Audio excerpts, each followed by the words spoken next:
Welcome to Wild and Free with Anna podcast. Now, today we are talking about cultivating self compassion, the key to inner peace and power. So, this is the space where we awaken our soul, we dissolve your inner blocks, and we help you reclaim your freedom, power, and radiance. And when I bring up the topic self compassion, I'm actually also simultaneously bringing up the topic of inner critic. And what does our inner critic have to do with having self compassion for ourselves?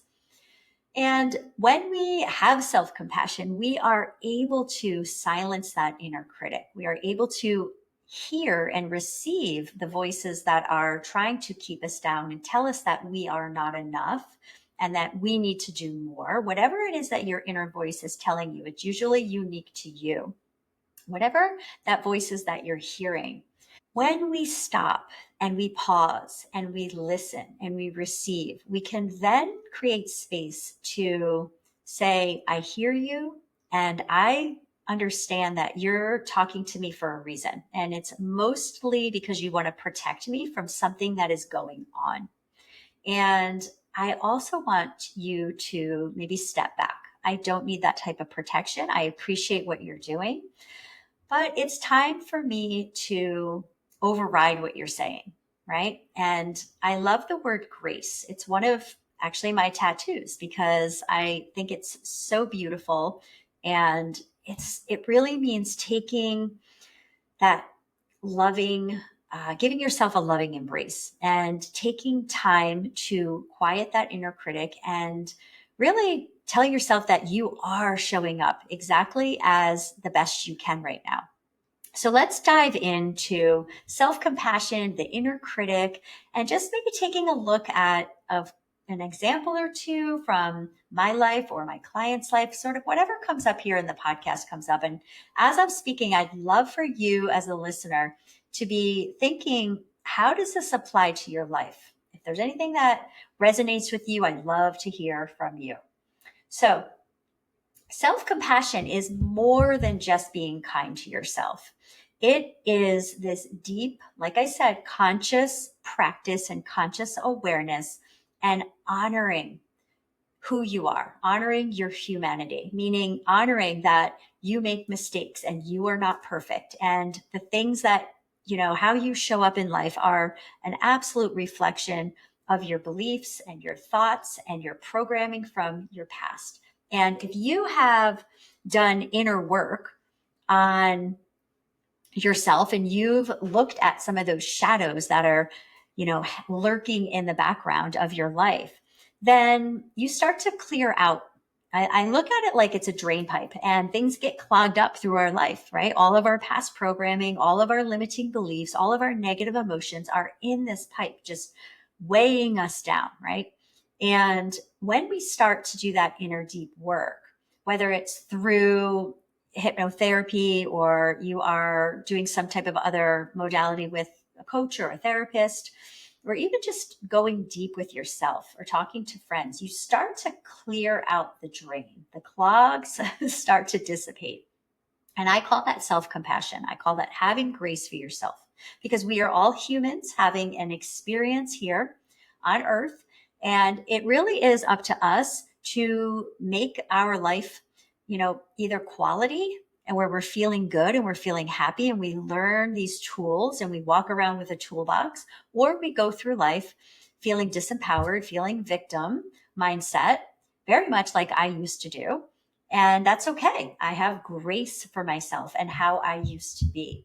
So speaking to yourself with your language, okay, when you hear that inner voice come in and it's a negative, disempowering voice telling you you're not good enough, speaking to yourself in a positive way, maybe even talking to yourself as if it's not even you you're talking to. It's like you're talking to a friend or somebody that you care deeply about. Because a lot of the times we don't cut ourselves any slack like we would other people.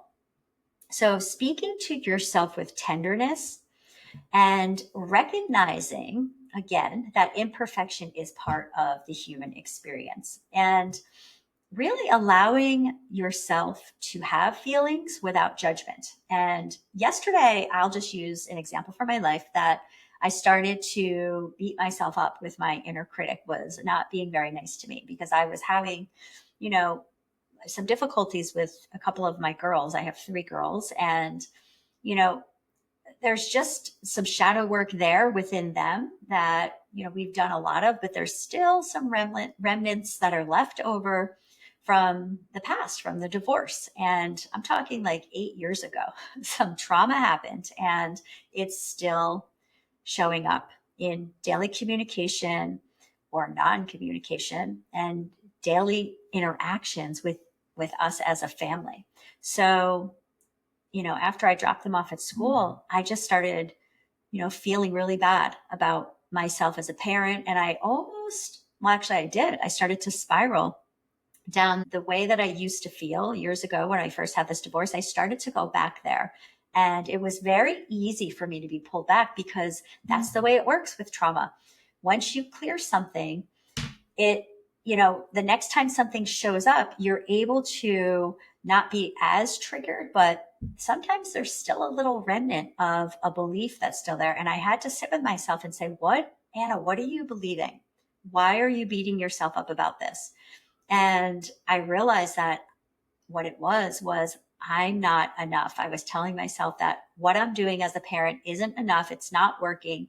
I'm screwing up my kids. It's all my fault. This whole thing was derived from the divorce. And then, I had to stop and I had to say, you know what, Anna, this doesn't feel good. And you already know what this feels like because you lived in this place for so long before and you've gotten yourself out. And once I was able to course correct, because I've done the work for so long now, I was able to really sort of let it go.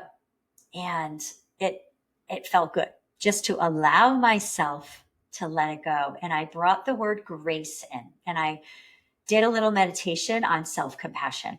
I did, give myself love in that moment. I did give myself quiet. So I sat with myself, not speaking and just being with that part of me that still felt like I wasn't doing enough and everything was my fault. So I had these tools in my toolbox where I'm able to now pull them out and implement them just like that. These aren't things that I had before. I was absolutely unqualified to self-soothe and regulate my nervous system 7, 8 years ago. And I just feel really proud of myself that I've gotten this far. So that's a prime example that things still creep in for me. And I really just gave myself grace yesterday, and I gave myself time to heal and to let those old beliefs go, and even the old emotions that were building up in my body from the belief of I am not enough and my kids are all messed up because of me. That's part one. Now, moving on. We live in a world that rewards perfection. It rewards comparison. It keeps us on our toes. It rewards productivity. And in that, we've learned to use that, comparison and the perfectionism, and I need to get things done, and I always have to be on. And if I miss one thing, I'm not good enough. And that's what led to my little bit of a breakdown yesterday. Was I was telling myself that my kids weren't doing well, so that means I wasn't doing well. And it was a reflection of me, right? So I was projecting basically onto them and saying, well, what I see in them isn't good enough. So that must mean that I am not good enough. And it's that harsh talk. And we need to just, realize that we don't have to earn approval. I know that society sets us up for believing that, but when we approve of ourselves, no matter what, that is the self-compassion that's important here. And, again, the more we practice that muscle of having love, even when someone's, fighting around us and we believe it's us, but it really isn't. But having that compassion, it starts to create a new muscle, Okay. And just like when you go to the gym and you lift some weights and your muscle gets bigger and gets stronger, and the next time you go in, you realize, like, oh, I can lift something heavier now. This is the way it works with our emotional muscle as well. So yesterday I got stronger, even though I felt weaker. I pulled out my tools, I implemented them, and then I realized that I was actually increasing the strength of myself, in that challenge. So I love to, have listeners that are like me listening, either they're mothers or they're leaders, or maybe you might be leading in your company or in your profession, but you might be feeling that you need to have it all together. And I'm just here to tell you, you do not, and have some self-compassion for that part of you that believes that you need to have it all together in order to be worthy. So letting that go, breathing through that, using your tools. And if you're saying, like, look, I don't have any tools, breath work is a tool. Okay. EFT tapping is a tool. And we can talk about that in another episode. Maybe we'll do that next, a little EFT tapping. Just listening and acknowledging and being aware, that's a tool in itself. And really, that's kind of the most important tool. It is the beginning of the trail. To be aware has to happen before you start to know what you need to change or what you want to change or what isn't working. So honestly, if you're like, I don't have any tools, I don't know what breath work is, I don't know what EFT tapping is, I don't have a therapist, I don't have a coach, I don't have any tools. Again, have some self-compassion. If you are listening to this podcast, this is a tool. Okay. And listening to other podcasts, listening to books, jumping into courses, taking a retreat, all these things can be little layers that will start to build that emotional muscle for you.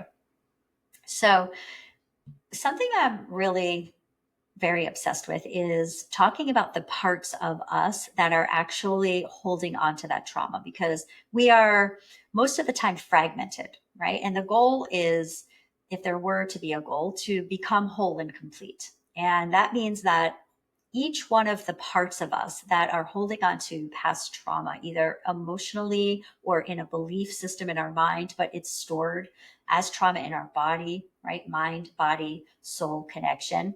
They all work together. If we are feeling some sort of resistance to what's going on in front of us, we need to ask ourselves, what part of us is holding on to that? And what I mean by what part of us, like, how do we even find out what that's? This language of internal family systems, and not to be confused with multiple personality disorder. We all as humans have multiple personalities because we have been programmed to do so, right? And so who we show up as in with our friends is most likely different than who we show up with our grandparents or with our parents even, or with teachers, or when we're at work. We typically have different personalities, or we hide some. We put a mask on to cover up certain personalities that we know won't be accepted in a certain setting, social setting most of the time. And when we do that, we branch off from ourselves, we break off, we fragment off, and we create a part. Okay. And some of these parts do so because they have endured an event that we made meaning that it was harmful to us. Okay. And I've talked about this in other episodes, but it's very important. It's this very prominent thread that I weave through most of what I talk about, because it's very important that that's where the root of all of it is. So when we are noticing and becoming aware of, oh, my inner critic is going crazy today. It's really talking down and I'm feeling really bad in my body. And then, oh, Anna says we need to bring in self-compassion, but I don't know how to do that. Check with yourself. What part of you needs the self-compassion? What part of you is feeling low or talking down? Is it the part of you that is maybe from a younger age? Maybe you were 10 and you felt this before. Maybe you were 15, maybe you were 3, and your unconscious mind knows. It stores everything. Your unconscious mind is very much like a photographic memory, and it stores everything that's ever happened, every experience through all the five senses are stored on your timeline. That's why it's very important when you're starting to feel triggered to separate yourself from whatever you're doing. And like yesterday, I was in the car and I dropped my girls off at school and I literally pulled over and I had to have a moment with myself because my emotions were, brewing and I was about to get teary eyed. And, I didn't know how to get the emotions out and what to do with them. And I had all of these negative thoughts coming and I pulled over and I just did the inner work. I did it right there sitting on the side of the road and I was okay with that. Right. And I realized that it was my younger part feeling like I have to do more and I have to do more and I have to do more in order to be accepted. And everything was my fault. That wasn't okay. Right. So that was the part of me that was hurting. And that was the part of me that needed the self-compassion. So really, let's do just a short practice. If you're driving a vehicle, please pause this. Do not do this now. And if you are not driving a vehicle and you are in a place where you can just do this little practice with me, where you can close your eyes, I just want you to close your eyes and breathe in and out, in through your nose and out through your mouth. And do it 2 more times. In through your nose, out through your mouth. Good. And now just reflect on a time recently that you were hard on yourself. You were feeling a little extra mean. And I want you just to hold that gently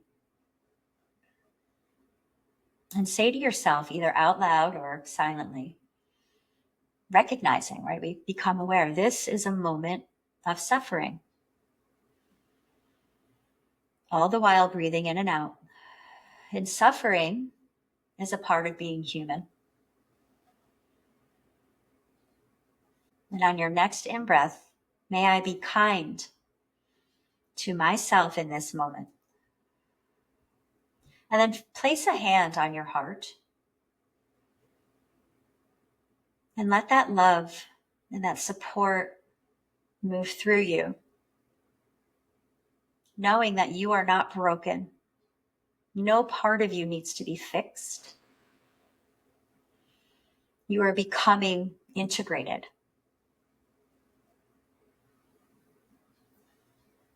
Good. And just open your eyes when you're ready. And really just observing and taking in that this episode is meant to give you that support, allow you to take a moment when you need it, and know that you are not broken. You are becoming the person that you are meant to be by coming more into yourself and integrating all of the parts that need love and need self-compassion. So thank you so much. If this episode resonated, let me know on Instagram at Heal with Anna Love. And let me know what part landed most. And if you want to go deeper, I have a Facebook group called Life Design Blueprint, where we explore more tools and more support for living wild and free and on purpose. And see you next time.